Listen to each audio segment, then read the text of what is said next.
The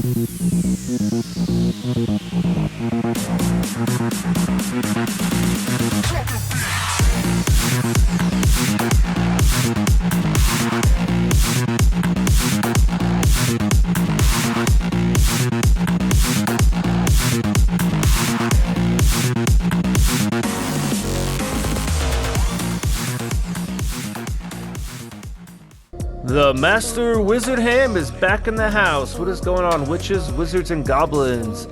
I am back today with some more Overwatch 2, and I'm so excited to bring this content to you guys. I am loving this game so much. It's become my #1 game, easily, hands down, and I'm always watching YouTube videos, learning more and more just how to become a better support player, and even starting to dabble into damage. I'm just jumping into that damage role just so I can know how to be a better support player, because if I can understand, their ultimates, their abilities, their weapons, it can help me counter, keep my damage, my tank alive. I've been running with Lucio way more now. Before I was with Mora.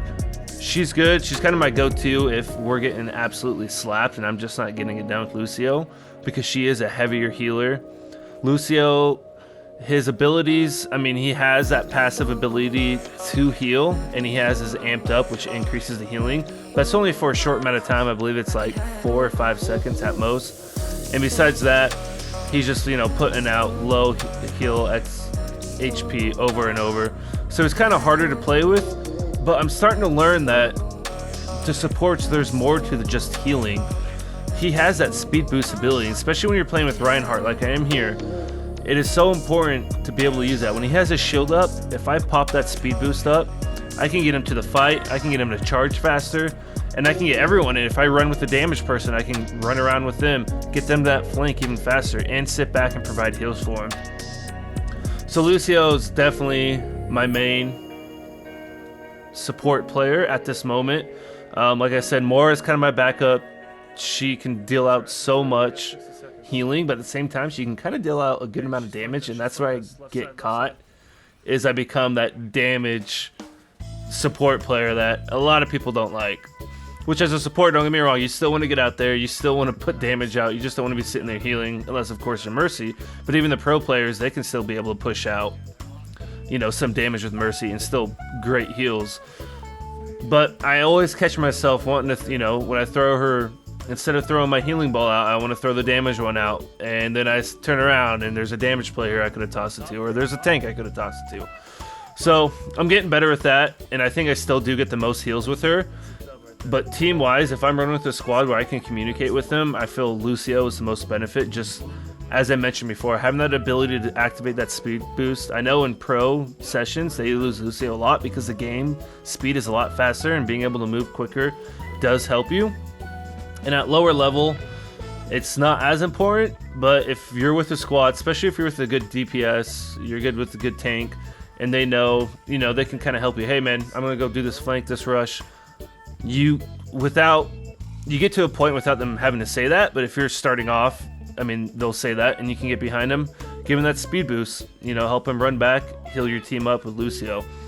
So he's great. Another thing I've really gotten good with him is using his ultimate, which is that sound bearer. It creates that temporary extra health, which kind of confused me before because I thought it increased their health and healed them up automatically, but it is only temporary.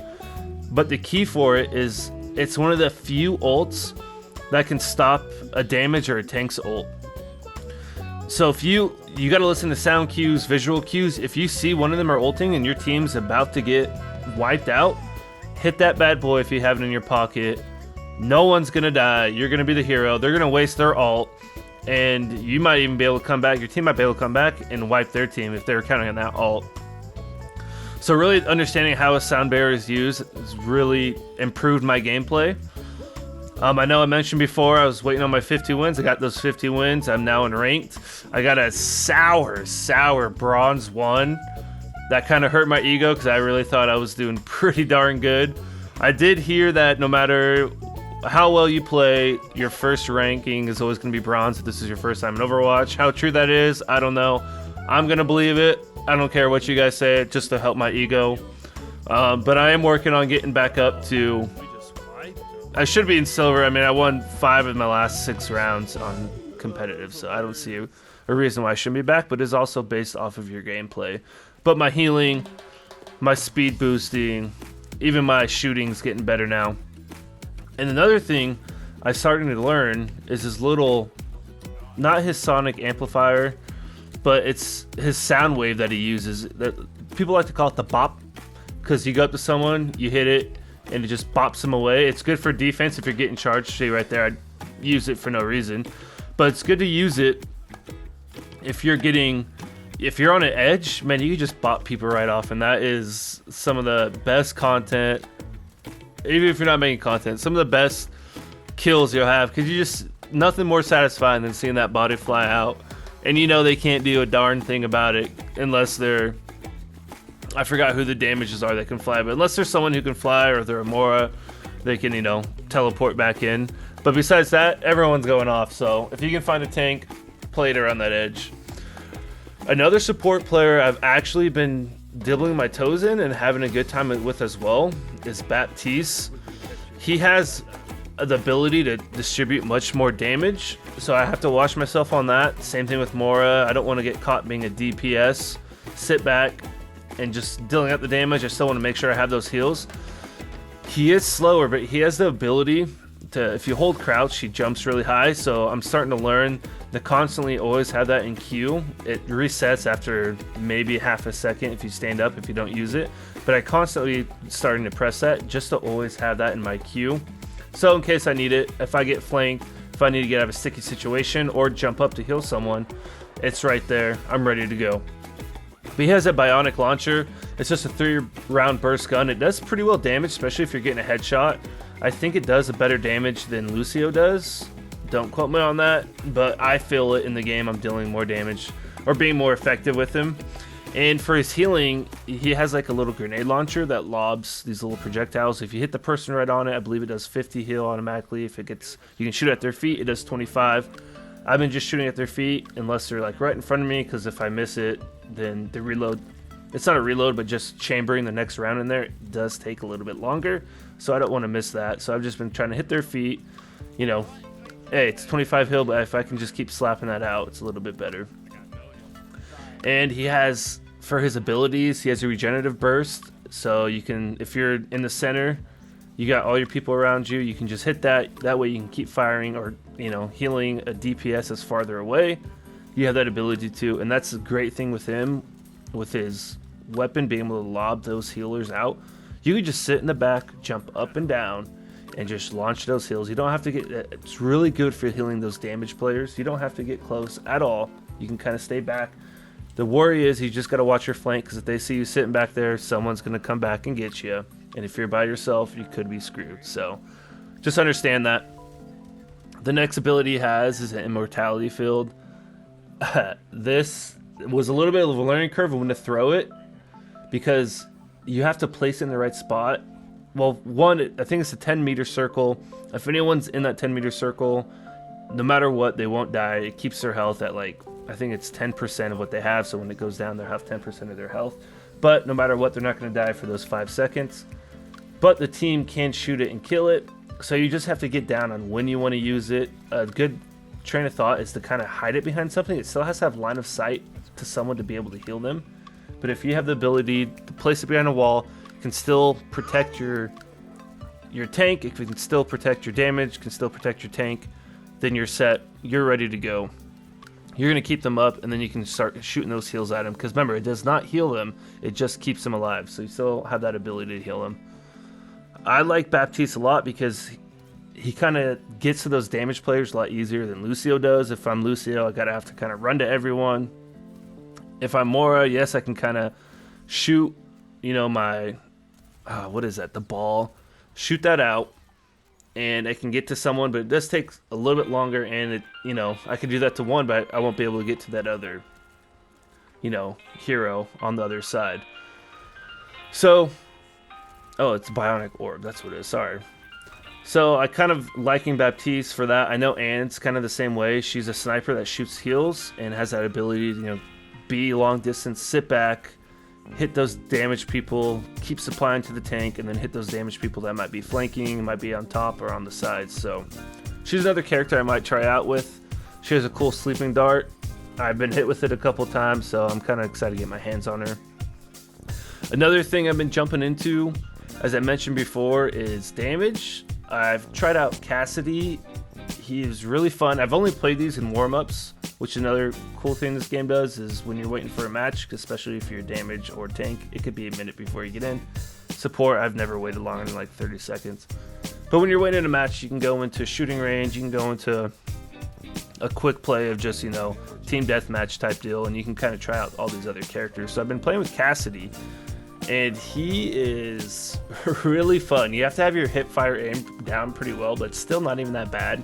And he just has this revolver, R trigger, just shoots it like a regular one. If you hit the L trigger, it shoots a shot off real quick, multiple ones. You do have to reload after, but it deals a lot of damage. So he might be one of the first damage players to jump into.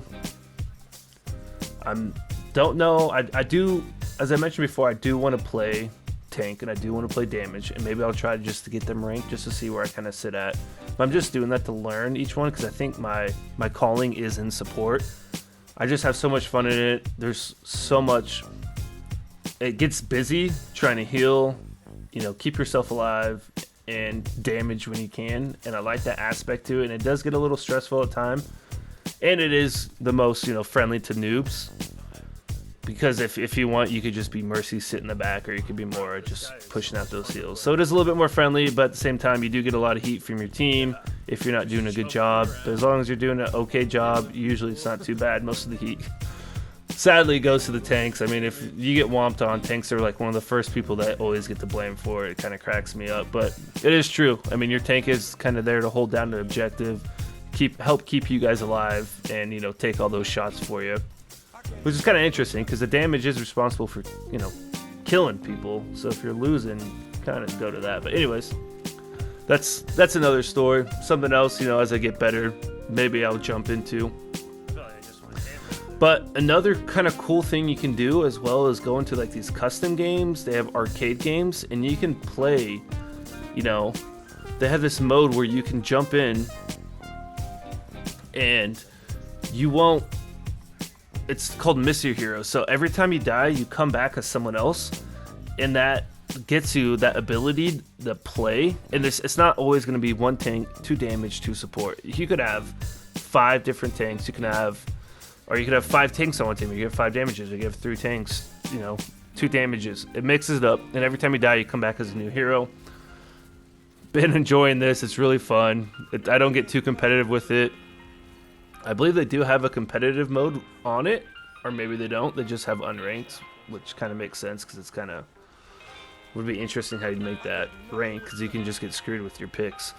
But anyways, that's just my thoughts on this game, guys. Baptiste, again, I'm having a blast. This is him right here. I'm having a blast with him. I might try to make him my new main if I can get better with him. He is taking a little bit longer than Lucio to start with. I kind of feel like Mora was a great start person. Lucio's kind of the next step, at least in lower ranking. And now Baptiste is kind of the next step up. I know Anna's kind of an easier hero to use too, as long as you can get your shots on, but we'll see where it takes us. I mean, just jumped in. I'm going to get that rank up. Good news is I got my Elgato fixed. As you guys can probably hear, I got gameplay playing. No thanks to Elgato. They just ghosted me, so I'm going to be posting a video with that if anyone else is having that problem with it. Keep watching out for some Overwatch 2 content coming. I'll be doing some Warzone 2, but I'm really going to be pushing for Overwatch 2 just because of how much I'm enjoying this game. Again, if you have not got this game, guys, and you have an Xbox, I know it's free on Xbox. I don't know about any other consoles. Get the game, try it. I'm telling you, I was the same way. I didn't like these. I mean, I liked Apex, but I don't like these like cartoony looking games. But it's so much fun. And I know the major complaint is, oh, everyone gets funneled. You know, you start in one spot and the other team starts in another spot, and there's only really one path to get there. There's a little flanking you can do, and that's kind of the complaint a lot of people have with this as well. But it works because if it makes people play that objective, and if I feel like if it was more of an open world type feel, people want to play the objective, it would just end up like how Battlefield does with their objectives, and you know, people just go in and kill. They're trying to keep this really team based. Anyways, I'm going on rant. I'm enjoying it, guys. Please like, share the video. And let me know what you guys think. Master Wizard Ham out, and remember, keep those trolls under the bridge.